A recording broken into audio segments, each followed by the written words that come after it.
parle. Chaque jour, Charles et Carole vous présentent la leçon de l'école du sabbat.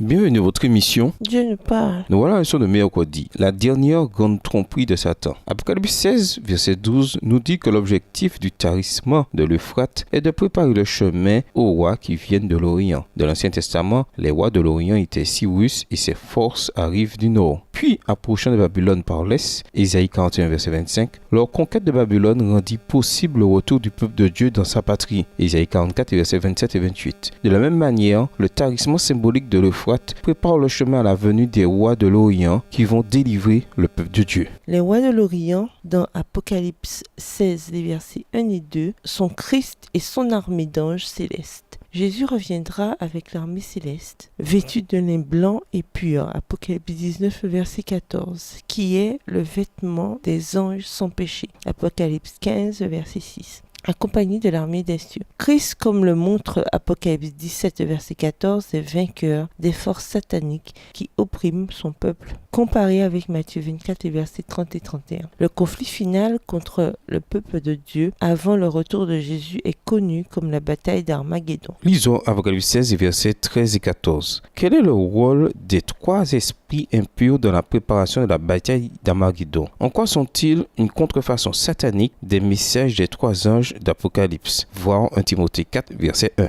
Apocalypse 16, versets 13 et 14. J'ai vu sortir de la bouche du dragon et de la bouche de la bête et de la bouche du faux prophète trois esprits impurs semblables à des grenouilles. Car ce sont des esprits de démons qui font des prodiges et qui vont vers les rois de toute la terre afin de les rassembler pour le combat du grand jour du Dieu Tout-Puissant. 1 Timothée 4, verset 1. Mais l'Esprit dit expressément que, dans les derniers temps, quelques-uns abandonneront la foi pour s'attacher à des esprits séducteurs et à des doctrines de démons. À travers les derniers événements qui précèdent la fin du temps de probation, chaque être humain sera amené à choisir le camp dans lequel il se trouvera lors de la bataille d'Armageddon. En prélude de cette guerre spirituelle, j'envoie trois esprits démoniaques qui ressemblent à des grenouilles. La dernière tentative de tromper le monde de Satan implique des esprits démoniaques, menteurs. Le dragon, paganisme, spiritisme, la bête qui monte de la mer, catholicisme romain et le faux prophète, protestantisme apostat, s'unissent sous l'ordre de Satan. Voir Apocalypse 13, versets 11 et 12. Ce dernier leur permet d'accomplir des prodiges miraculeux qui renvoient aux activités de la bête semblable à un agneau. Voir Apocalypse 13, versets 13 à 17, dont le spiritisme. Les signes miraculeux font partie de la stratégie trompeuse de Satan à la fin des temps pour persuader le monde de le suivre, lui, plutôt que le vrai Dieu. Aveuglés par leur haine de Dieu et de sa vérité, les dirigeants du monde croient facilement aux mensonges de Satan, qui sont vêtus d'un aspect religieux plaisant de Timothée 2, les versets